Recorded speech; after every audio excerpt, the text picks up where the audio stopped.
Yes.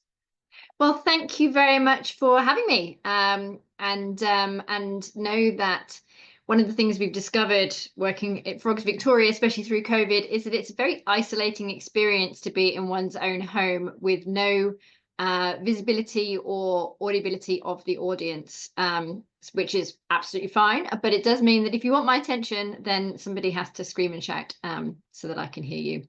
Otherwise, I'm just going to keep talking. As you know, I quite like the sound of my own voice, so I'm planning to be here for probably about 45 minutes. I'm going to talk about how Frogsvic started, where it came from, what the ideas were, and just how we went about it, really. If I can make my slideshow work. There it goes. All right, so we'll go back to 2010 is where I think we probably can start the story. So this gentleman here is Graham Gillespie. You might know him. At the time, he was working for Zoos Victoria, and he held a herp catch-up, and I can't remember what we called it, like frog drinks or something. I don't know, something not very exciting, but it was pretty astonishing. I was a first-year PhD student, and we went to the zoo for a barbecue and some beers. And it was utterly astonishing to me how many herpetologists there were in Melbourne and Victoria more broadly, but most of the people that were there were from Melbourne, given especially that I came from a country where we might have had half a dozen, but that's probably a bit unfair. There's probably a lot more people that consider themselves herpetologists than that, but there certainly wasn't the same number as there were in Victoria. And we had a lovely time. The sun was shining. It was the best of Melbourne's weather, and it was really great. And that's where we're going to start our story.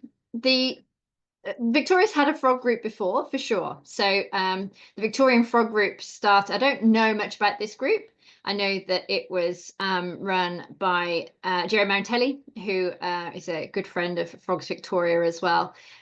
This website is still active, but I don't think they've run any events or anything since probably before 2010. I certainly didn't know of them then. And 2010, when I started my PhD, when I went to the herp drinks, that was when I first arrived in Melbourne as well, and in Australia actually. So I don't know, but it would be remiss not to mention that we certainly are not the first Victorian frog group in the state.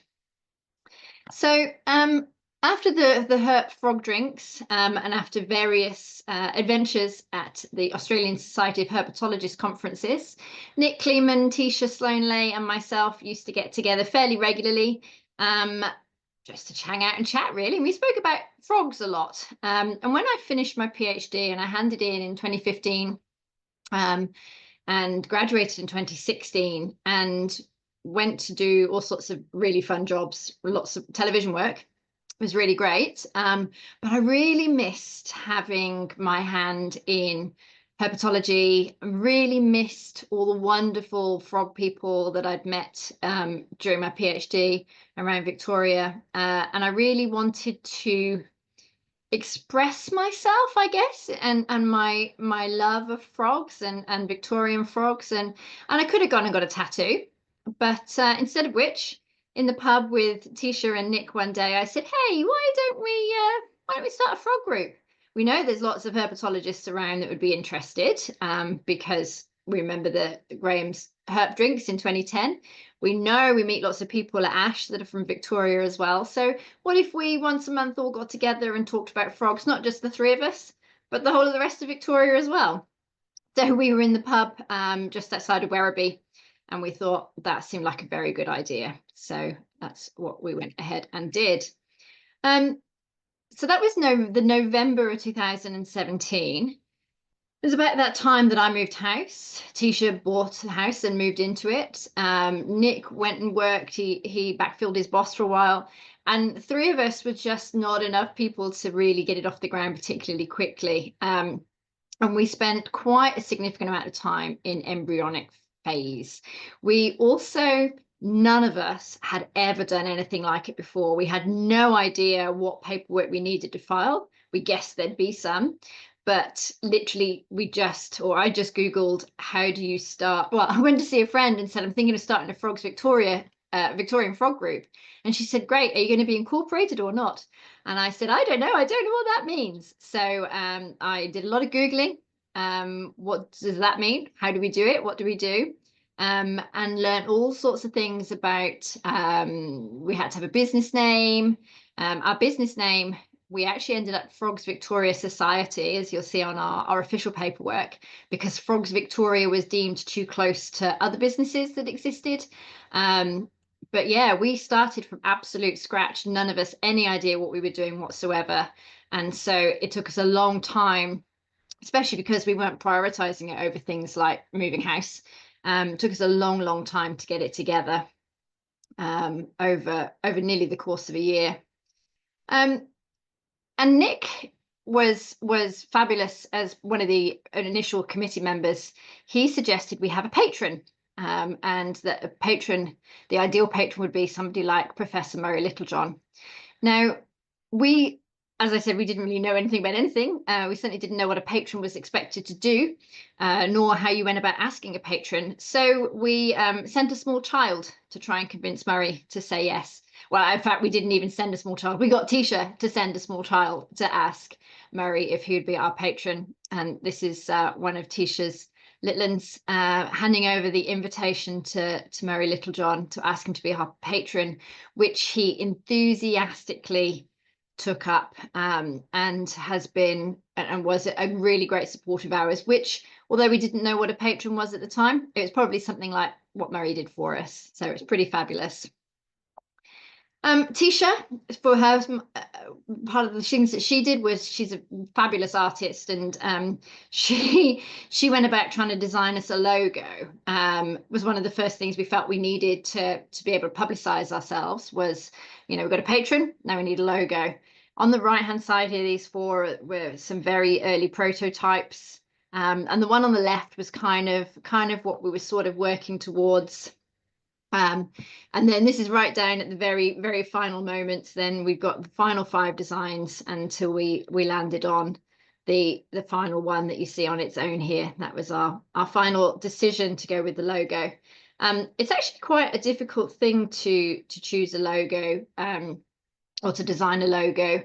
Tisha said, you know, it's important to have the right kind of text to look professional, the right kind of font to say we're serious, but also we're not that serious.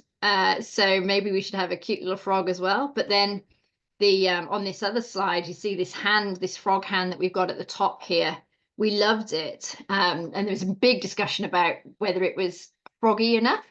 And we concluded that the context of it being Frogs Victoria would be enough for people to really realise it was a frog's hand. But then Tisha showed it to some people at work and they didn't recognise it. So it was gone, and we went with our final obvious frog for the Frogs Victoria logo. So once we got a logo, once we got our patron, once we'd started to sort of have a good idea of what we were doing, and this statement here, which is on our website still today, was essentially our mission statement. It's what we came up with together, the 3 of us, as to what we wanted to achieve as Frogs Victoria, who we wanted to be.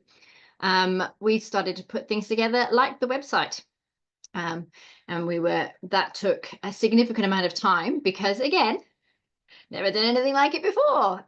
So yeah, it took quite a bit of time to put together our website. We put together a Facebook page, which there was some discussion about whether we should have a page or a group, and now we have some kind of defunct page that we really struggle to get into and have access to, but we've got 2,000 followers, so I don't know, we kind of wish we knew more about it, but in the moment this is what we've got, and it works pretty well. This is obviously recently our Frogs Victoria web page, Facebook page, sorry. And we also got together a YouTube account. Now, the plan initially had been, we'd hoped to put videos of everything, all of our events, on YouTube and on the website so that people could watch them, primarily because it was important to us, because we didn't want to be Frogs Melbourne. We were Frogs Victoria, and so we wanted to make sure that there were options for regional people to be able to partake. This is all pre-COVID as well, of course. This is still only 2018, so online stuff was quite sort of unheard of. It wasn't necessarily something that was quite normal, and so it was a lot of very hard work to find the best way to do this. And it's still a lot of work even today, and we hope that one day we will have some technical assistance to improve our technological situation. In the meantime, if you're waiting for your video to go up, I do apologize for the delay. We are working on it, I promise. So when we finally got all those things together, we had a launch event. And then we felt that we really got some traction. We really felt that we were going somewhere. So I was MC because I like to be in charge. Nick did the introduction. He talked about the plight of frogs in Victoria, essentially. He talked about conservation issues, about research, and about what everybody in the room could do. Murray had the keynote. He talked about, what did he talk about? Hybridization.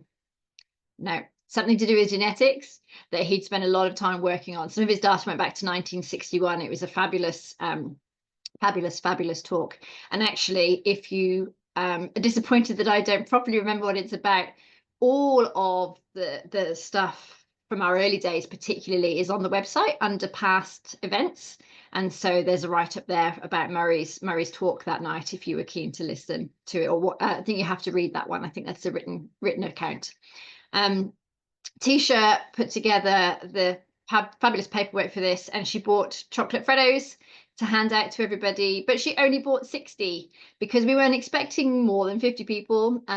There was 35 RSVPs that said yes on Facebook, and there were another 200 people that said they were interested. But people that say they're interested, of course, rarely actually turn out for an event. We hadn't actually expected any of the 35 to turn out to the event. But as it happens, we lost count at about 65. We don't really know how many people there were because you can see from the photo, people were sitting on the ground, sitting on the floor in the front, and standing at the back. And we just couldn't count everybody. It was just so many of us. And it was absolutely fabulous because we just hadn't expected anywhere near that sort of turnout.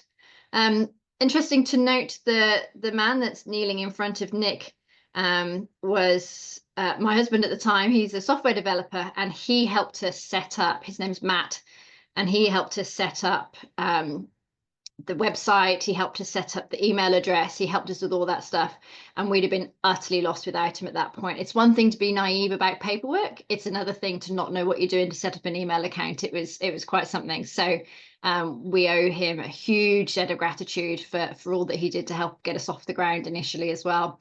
And even that first event, you see a struggle even today, trying to get the speakers to work, trying to get, electrical speakers, not the people that are giving talks, trying to get the microphones to work, trying to share our screens took me 10 minutes.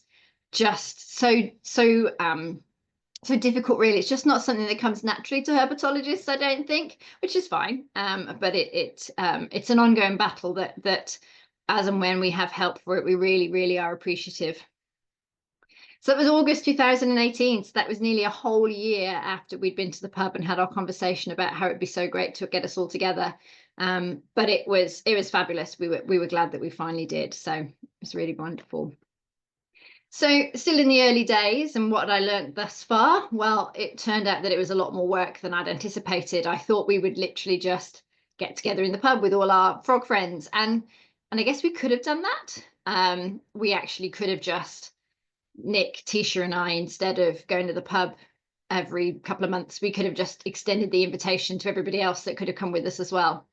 But we after some discussion, and I guess I tend to get carried away with stuff anyway, we ended up with this incorporated association, Frogs Victoria Society, where we had a business name and we are registered with Consumer Affairs. Is that right?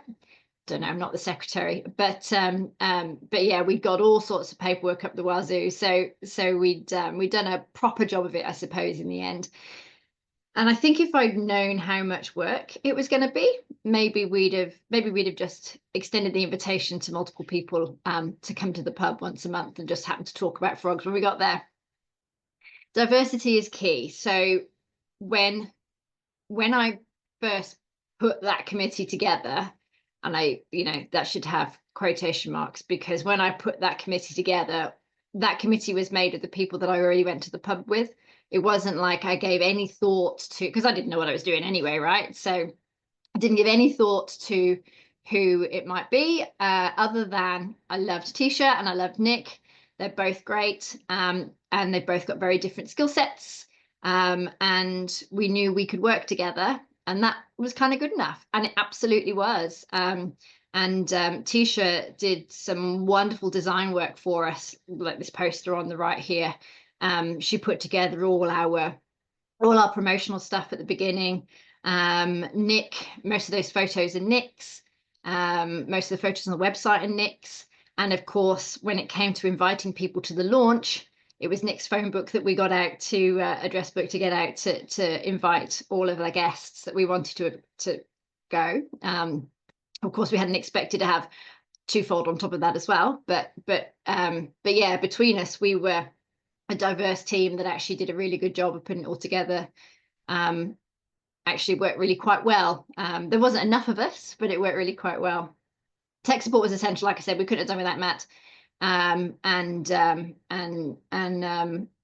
Yeah, it's quite overwhelming actually, and that's really why it took us so long to get it together, because it was just so massive and we just had no idea that it was going to be. But what I hadn't anticipated was how great the community support would be. Like I said, we'd expected maybe 50 max people to come to the launch. We'd hoped that Murray would say yes to being our patron, but we didn't know whether he would. We'd hoped that people would say yes to being a speaker, but we didn't know whether they would. We'd hoped that people would be interested, but we didn't know whether they would. We were starting a business. We'd have done all sorts of market research to see if our audience even existed, but instead of which we just threw caution to the wind and went, yeah, let's start an incorporated association. How hard can it be? But the turnout for the launch was like I say, 65 plus people, and we've had an astonishing turnout to every event ever since then. When we had our first AGM after COVID and we were in person for the first time, there was heaps of people there too. It was amazing. It was such a lovely community, such a great opportunity for us all to get together again. And support looks different to different people. And for some people, they're paid up members, and that helps us. We can't manage without our paid up members, but we've never had this expectation of people to be paid members. We've always run it so that you don't have to pay to join in. You just have to like frogs. That's literally the only thing you need, is to like frogs. But yeah, we've always had enough money, and we've always had enough people. We always had enough speakers. Just amazing. We've always had good audiences for our speakers as well, and our audiences have always been kind and considerate and respectful, and always had questions. Just fabulous. And I'm actually getting goosebumps thinking about it, and that's what it does to me on a regular basis. We're nothing without Victorian Froggers, and James Fraser gets a special mention here. He was our first speaker. Him and Steph spoke together on the first night in I think it was November 2018. But when I sent out the invitation to various people to join us at the launch, James Fraser was one of them. And he responded not just with an RSVP for the launch event, but he said, yes, and yes, I'll do a talk for you. And so he and Steph were our first speakers. Incredible to go from being nobody and having, nothing in terms of any kind of network or anything, but just an aspiration and a fabulous community. We got our first event already in the bag. So James talked about the Melbourne Water Frog Census, and then Steph did a nice talk called My Frog Story as well. And we deliberately in the early days pitched it to be anybody could talk about anything to do with frogs. And more recently, it's been quite research focused. So we've had lots of researchers talk, but our initial talks were quite informal. I guess they're quite informal still anyway, even if they're research talks, but they were people's holiday photos, or Dennis Black did a fabulous talk, Frogs I Have Known, and it was literally, these are the frogs that I used to have in my garden when I lived in Queensland. It was fabulous. It was so good, and our audience has enjoyed, to my knowledge, our audience has enjoyed all of our talks, that no matter what they've been or how they've been presented, they've been fabulous. So there's Dennis Black at the top of that list. He was next in February 2019. This was an interesting year. It was the first full year of program that we'd run. Again, we couldn't do it without our speakers, and we had no shortage of them. It was absolutely fantastic. We tried running these events in different venues.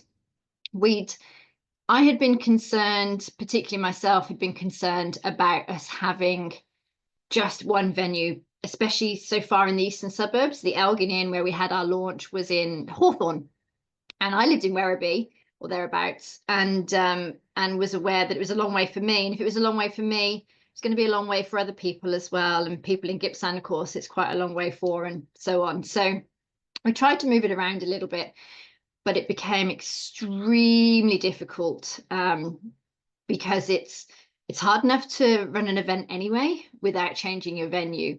And the Elgin was absolutely fine. And so that was essentially why we ended up staying at the Elgin. But we tried all different sorts of places. Some of them, some of them we aimed to try and find free venues, but lots of them were free, but also it's $25 to hire our projector, or free, but you have to buy $400 worth of food or whatever it was. And it was, each of those conversations every time we approached a venue was quite difficult. And I say that knowing that it wasn't me that was having those conversations, it was Tisha.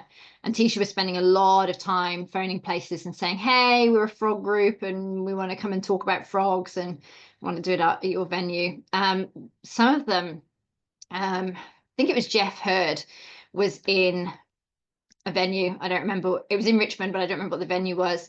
But it was so loud in there. They had plenty of space, but it was one of these big sort of warehousey type venues. And the football is at the other end of the room, and it was so noisy. We had a microphone, but it's fairly ineffectual. And I think that was probably the last time we did have an event at any other venue. We went, no, we're going back to the Elgin, which can also be noisy sometimes, but also we know what we're getting and it's free and people like it. So that's what we did. Other things we did in 2019. So the Victorian Herpetological Society, extremely supportive of us, which is fantastic and really amazing in some ways when you think that essentially they're our competition. And they're not really, because not only is there space enough for everybody, but also they're a lot of captive animals and of course reptiles as well, which I don't have anything to do with, even though Nick does for sure. So they invited us for free to go and have a stall at the Reptile and Amphibian Expo, and they gave us a spot for a talk as well. And I spent half an hour, I think. I don't know how long it was, but we had a spot for presentations on the stage, on the main stage, and I talked about Frogs Victoria, about the amazing frogs that are in Victoria, and then what we hope to achieve as Frogs Victoria, and drum up some membership and stuff. And we learned that when you have a table at the Reptile and Amphibian Expo, if you don't have live animals on your table, nobody wants to talk to you. we had a lot of people come and say hi, come and ask us what we did. Some people came and said, I'm interested in joining, what have you. But ultimately, most people just wanted to look at the snakes and the fancy lizards. And I get it, because I did that too. So, but it was a great day. And of course, we're so appreciative of the support of the VHS. And that was the first year that we had our end of year party, our get together and social event at the end of the year. I don't remember whether we had trivia or not at that point. We did have prizes, because I remember handing out beers to the winners, but I don't remember what they had to do to win them. But that was the first year that it was at the end of our first program, and really felt like it was the end of the year. And then we had 2020, which we had our first AGM at the beginning of the year, and that all went fine.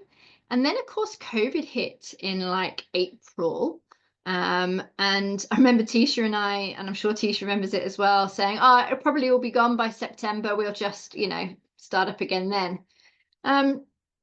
September came and went, and it became apparent to us that this wasn't going away anytime soon. So it was a harrowing time, as you can see by our committee meeting faces. That's we were all meeting online. It was, we kind of were waiting and hoping and just thinking it'll soon be over. And then by September, October, when we realised we're in for the long haul, we made the most of it. And we pulled in some big guns from interstate that we wouldn't expect otherwise to have at Frogs Victoria, because we were, until that point, only ever did our meetings in person in Victoria. So Macca from Taronga, we called him in, and Jodie Rowley from the Australian Museum, of course, Frog ID.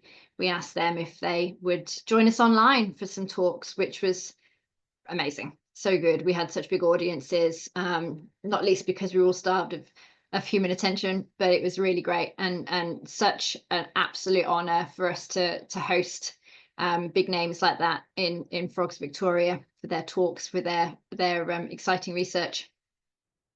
So, like I said, that was the first year of our AGM, and we ended up as president somehow. Nick went into the vice president slot, which was very appropriate for him.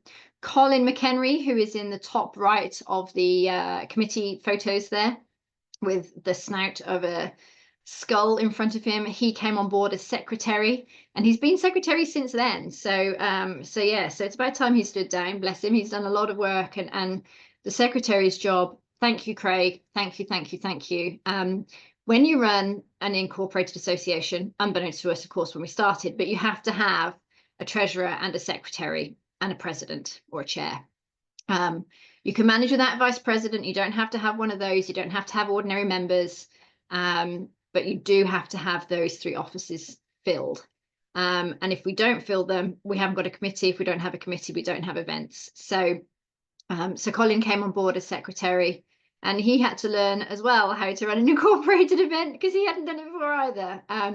We had to learn how to run an AGM. We had to learn what an AGM looks like. We had to learn strange rules like how the president can't run the meeting when he's being elected, which kind of makes sense, but also something we'd never heard of before, and getting our head around it was kind of interesting.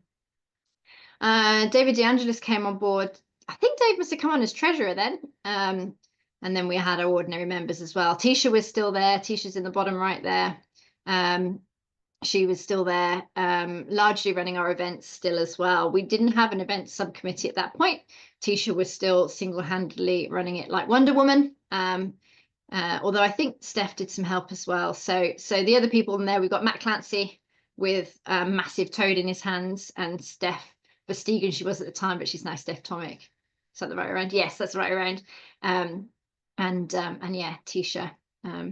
We also we wrote a position statement on feral horses in the Victorian High Country. Quite a controversial topic, I'm sure you know that. And at the time that we wrote it, it was in the news at that very moment. And we felt that we should document our position on feral horses, which, if you want to look at it, it's still on our website. That's the clip from our website there, where it says more in the top right hand corner. If you click on there, you'll be able to find it if you want to have a read. But ultimately we said we love horses are beautiful, but also we love frogs, and frogs are native, and we feel that the frogs need to be protected from the horses, and stated our reasons why. And we felt that was the first time that we'd done something that was active beyond having events, and it was quite an interesting situation where, you know, it takes quite a bit to think about how you really feel about things, and to weigh up the evidence, and to combine the whole committee's thoughts and feelings into one piece. It was quite a bit of work, but I was quite proud of it in the end. And the reason it's still there is because we still stand by it and still think it's important. It was also the first year of our newsletter. The newsletter, that was it for that first newsletter, those 2 pages. It was quite sparse, but it was an idea, and it's evolved, as you'll see later. But yeah, when we started, it was this not very fancy 2 pages of it was essentially a way to give our notice for the AGM, and ask for anybody that wanted to be a speaker to sign up as well.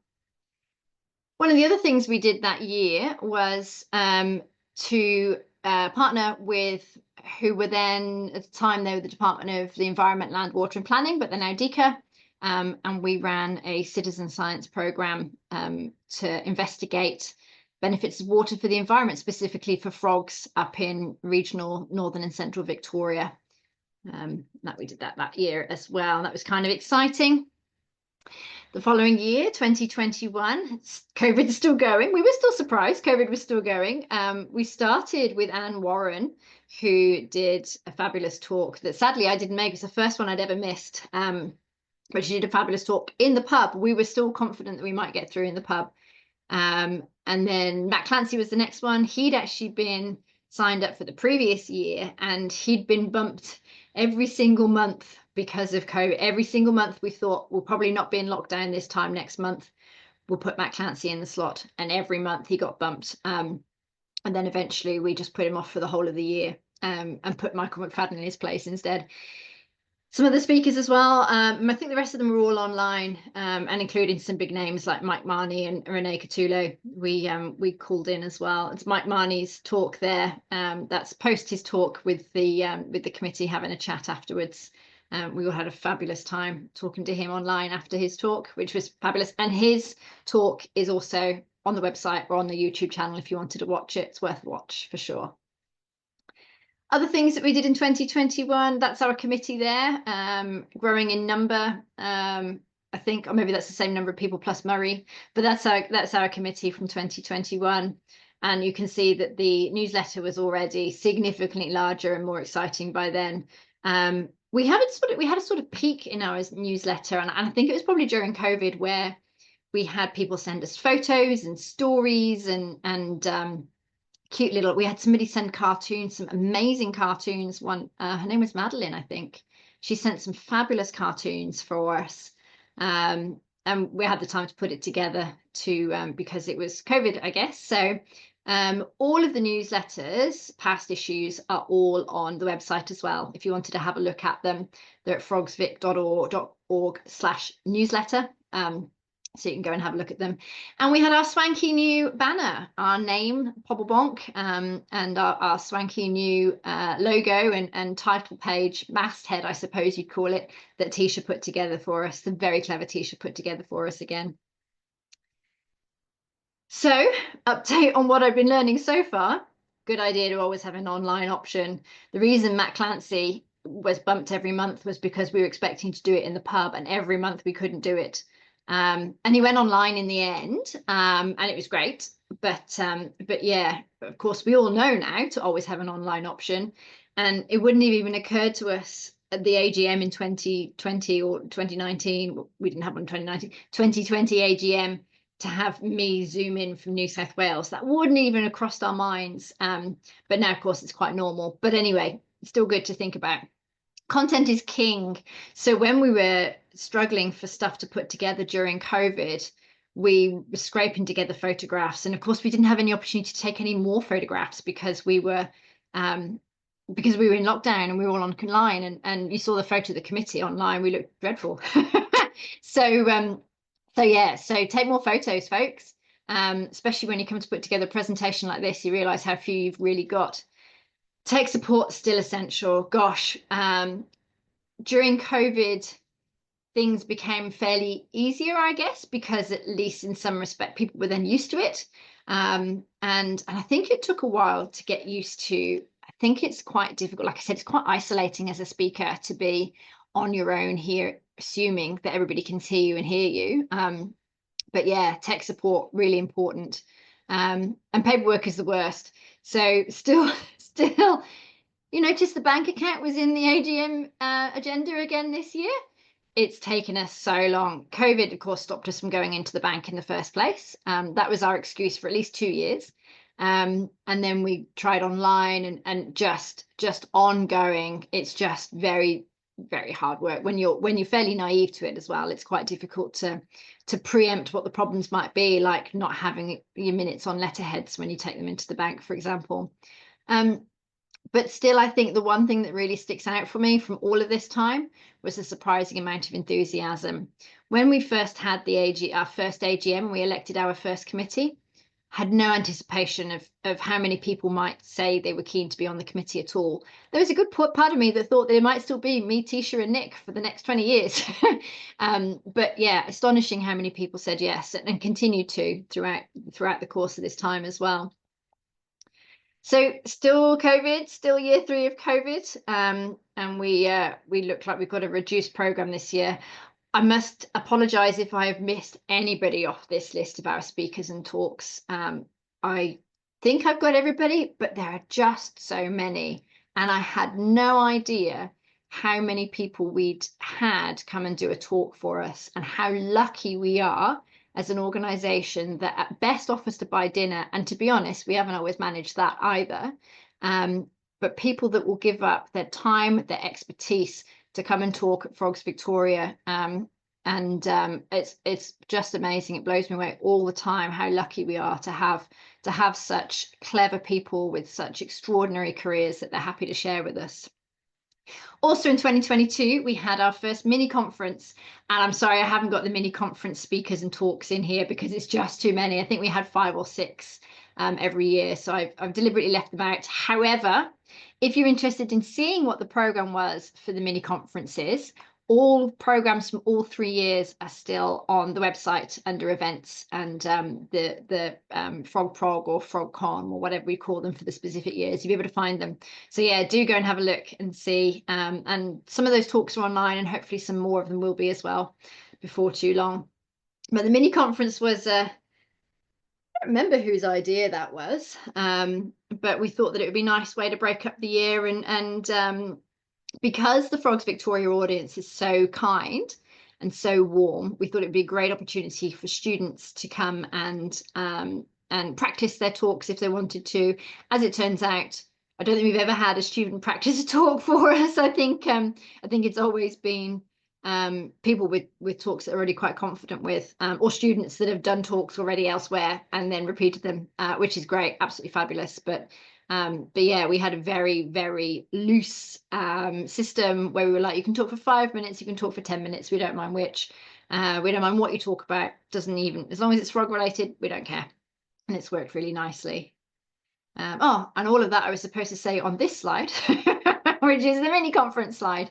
And there's Tisha. Tisha was one of our first mini conference speakers. And lots of the committee have had a go. We sometimes find, sometimes every year we found that as we've got down to the deadline, we've struggled to fill all the slots, because realistically we need 3 or 4 speakers, because otherwise it's a very short night, and then it's a bit of an anticlimax when you're expecting it to be a slightly more special than normal event evening.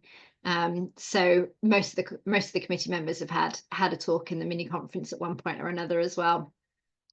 Which, if you are considering joining the mini conference next year, I highly recommend it. 5 minutes and it's all over. But it's also a great way to meet people, frog people. It's a great way for people to learn that you are here in Victoria doing frog work, and a great way to share a story, a poem. Oh, we had a poem. Claire Brownridge did an amazing frog poem one year. It's fabulous. So yeah, do join in. It's really good fun. Really, really good fun. Other 2022 things, so that was our committee for 2022. Nick was still vice president. I can't remember what everybody else did. Colin was still secretary. I was still president. Tisha was no doubt still trying to bring people together to do the events. That might have been the first year that we decided we needed to have an event subcommittee because it was just so much work. We also learnt that technology was hard work, and that it was becoming increasingly difficult to keep up. 2023 was the year that I caught COVID in the September and got long COVID as a result, and that's why none of the videos have been up since then. Still my hope that we will get them up there slowly but surely. But yeah, because I was the only person doing it, and because I became so unwell, not been able to do it, and I'm sorry for that, but we are working on it. Engaged people are often spread thin. So the beautiful thing about committee members, and what every committee I've ever sat on has been the same, most people that are in the committee are members of more than one committee. And I'm one of those people too. I've got 3 committees on the go at the moment, including Frogs Vic. And that's great. But it means that when one piece of that very finely held together puzzle falls apart, like I got long COVID, it means that other things start to fall by the wayside, and it becomes increasingly difficult to keep on top of stuff like putting videos online. And And when you have a committee that's diverse, and remember, diversity is key. Without a diverse committee, you're stuck anyway. But in that in any given committee, you've got people that are doing a lot more of their share than others, and that's absolutely fine. That's what it's all about. But it does mean that if you have somebody that drops off for whatever reason, often the other people that are already on the committee are already spread as thin as they can be and not able to pick up any of that slack. I don't think there's anything you can do about that, but it was a lesson that I learned. And the boundaries are vital. So what I mean by that is that you have to be very careful, particularly if you're the president or the chair or probably the secretary as well. It's very easy for people to let things slide because they know you'll do it anyway, and I do. And it was very difficult for me because I started it, because it had been my baby. I found it very difficult to just let it fall by the wayside and not worry about it, because I felt responsible. And so, this year I said, I'm not sending any more emails. I'm not doing any more of this, that, and the next thing. But it's taken me, 7 years to get that far, and to be able to relax and say, the committee that we've got are amazing, and they're going to do perfectly fine, and they do perfectly fine even if I left tomorrow. I'm not leaving tomorrow, by the way, but if I were to, I have every confidence that Frogs Victoria would continue to grow and glow without me. So, but those boundaries are important, not just for your own mental health and your own physical health, but they're also important for the rest of the committee as well, because if you've got one person that's taken on all of the duties, if they are the piece of the puzzle that slips by, then nothing happens, and that's really, really a problem. But still, there was still a surprising amount of enthusiasm from the audience, from the speakers, and from the people that wanted to be on the committee. Fantastic. Oh, yes, here's 2023. That was the year that I got COVID. That was the point. And we had some amazing speakers that year as well, and our second mini conference. 2023 was the year that was the year we put the event subcommittee together, because it was just too much work for the committee members to manage, and we went, this is a singular job. Getting the events to run is a job on its own, and it needs to be multiple people working on it, but it's very separate from the rest of the stuff that the committee does. So we put together an event subcommittee to just run that side of things, and it made things run a lot smoother. And big thanks to everybody that's been a subcommittee member, an event subcommittee member, or is this event subcommittee member this year. It's a big job, but our events are the backbone of Frogs Victoria, and if we don't have an event subcommittee, we don't have a backbone, and that's really important. And I think that it's been something I've been thinking of fairly recently, that we need to find a way to show our appreciation to the event subcommittee a bit better, because I think that their job is absolutely vital, and they do such an amazing job of it. We have such great speakers, and the events are run so smoothly. It's fantastic. So yeah, big thanks to you. 2023 was also the year that Danielle and I made For Frog's Sake, a short film. We were approached by a film producer who I knew from my television days, and he asked us if we'd be if we were keen as Frogs Victoria to do a short film, and I said, yeah, Danny Wallace is good talent, we'll get her in there. If you haven't seen it, it's still on ABC iView. You just have to look it up under For Frog's Sake. You can just Google For Frog's Sake ABC, it'll come up. If you're not sure whether it's for you or not, it's only 10 minutes long. You won't miss too much of your life, but I reckon it's worth the watch. So 2024, finally, we get a new president, and it's David DeAngelis. Yeah, it was the first time I was able to step back and do a lot more of the stuff that I'd wanted to do for a long time, that wasn't answering inquiries through emails and running committee meetings and that sort of thing. And Dave's a breath of fresh air, and it's always really interesting when a new president takes over a committee, over an incorporated association, because they bring a different flavour. And Dave's flavour is fabulous, and I'm really glad that he's here another year. and I look forward to seeing where he takes Frogs Victoria into the future. 2024, we got back in the pub finally. So we were able, lockdowns were finally over as of October 2023. We're back in the pub, and we're able to do what we like best, which is getting together and talking about frogs. We had another mini conference, which was fabulous again, really, really fabulous. And thanks again to all our speakers. We had another great program in 2024. So what did I learn? Altogether, I guess, towards the end of this, finding speakers is really hard work. We can't do it without an event subcommittee.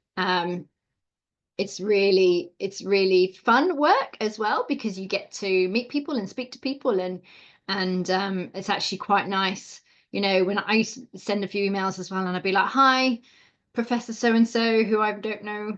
I'm president of Frogs Victoria. How about that?" And I'd feel all fancy. And yeah, it was really nice. And the generosity of people never ceases to amaze me. And it's always really nice to ask people. And we do have a list of people that have said no, and that's absolutely fair enough. And more often than not, it's not because they don't want to support us. It's just that they don't have time or energy, and that's absolutely fair too, of course. So and that's why it takes a while to get around and find a speaker for every event.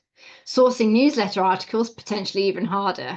The difficulty with that is you ask people months in advance, so they've got plenty of time, and then they forget all about it. And then when you send them another email a month with a month to go, they go, "Oh yeah, I'll get that to you."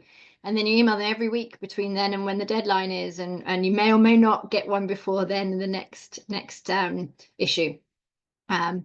So that's why when we're talking about the newsletter editor, the newsletter does not have to be the same as it currently is. There are many yeah to skin that newsletter cat, and I think the way that we have done it until recently has been quite cumbersome and yeah, unnecessarily hard work. That said, I do think that one of the things I've learned is that the more you put into something like this, the more you get out of it. And the mini conference, which is always the hardest thing, and in fact last year I said we weren't doing another one, and everybody protested, and because we're a committee, which is a democracy, we had another one. But they're still my favorite. They're absolutely one of my favorite events of the year. Absolutely fantastic. Harder work because there's more speakers and all of the things that brings with it. But yeah, always such a great event. I wish we had measures of what we've done.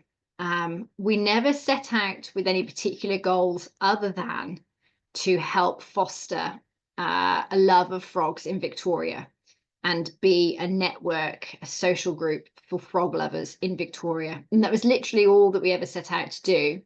And because of the amount of work that it was to do that, we never even considered what we would measure. We don't even know exactly how many people were at the launch, which is, you know, fine, doesn't matter. We had more than we expected. That's the best news. But there's some part of me that wishes we had some idea of our impact. How many hundreds of people, you know, we've had through our doors for events, or read the newsletter, or follow us on social media, and whether that matters, you know. And if I had my time again, I still wouldn't have time to come up with any measures, but it would be nice if we did. And I guess that brings me to my last point, which is that there are not enough hours in the day, and a year goes by very, very quickly. At the beginning of every year, you think, right, this year is going to be the year I get the FAQs onto the website. And I've only been working on them since 2017, and don't bother looking for them. They're not there. Fingers crossed for this year, I'll get them out. But yeah, the list of things that we want to do is always so long and so enthusiastically ambitious, and we still hope to do so much. For example, the field trips, but it's amazing how fast a year goes. It's amazing how fast the last 7 years have gone. It's utterly amazing. So, but the biggest lesson I've learned so far is how astonishing it is how much support we've had from the very get-go all the way up till today. We had so many people at the launch, and here we are at the AGM, where people often avoid AGMs because they're afraid to go in case they get elected to the committee. We never have a shortage of committee members. We have people clambering to get on the committee. It's that much support from our community. It's utterly amazing, and every single thing that I've ever done with Frogs Victoria has warmed the cockles of my froggy heart. It really has. It's seriously been one of the best things I've ever done. It's been so rewarding, and I have met so many wonderful, wonderful people, including all of you in that room right now, and probably everybody that's going to watch this online as well. So many wonderful people, so many clever people, so many generous people, so many supportive, warm, friendly people. And not only has it not done my career any harm to have been founder and president of Frogs Victoria, it also has been the most heartwarming experience of my entire life. And I can't thank you enough for making that for me. And I hope that you all feel that too. And I hope that you all get that same support and love from each other. And it's just absolutely wonderful. So that's the inaugural committee. That's Tisha Sloan Lay on the left there, Nick Kleeman in the middle, and myself, and our patron Murray Littlejohn, who sadly is no longer with us, but of course we know he resides in all of our hearts and in the hearts of all of Victoria's frogs. And that's the end of my talk. And if we've time, I'm happy to answer some questions. But you'll have to talk into the microphone, Dave, because otherwise I'm going to struggle to hear you. But welcome to chat about it if you want.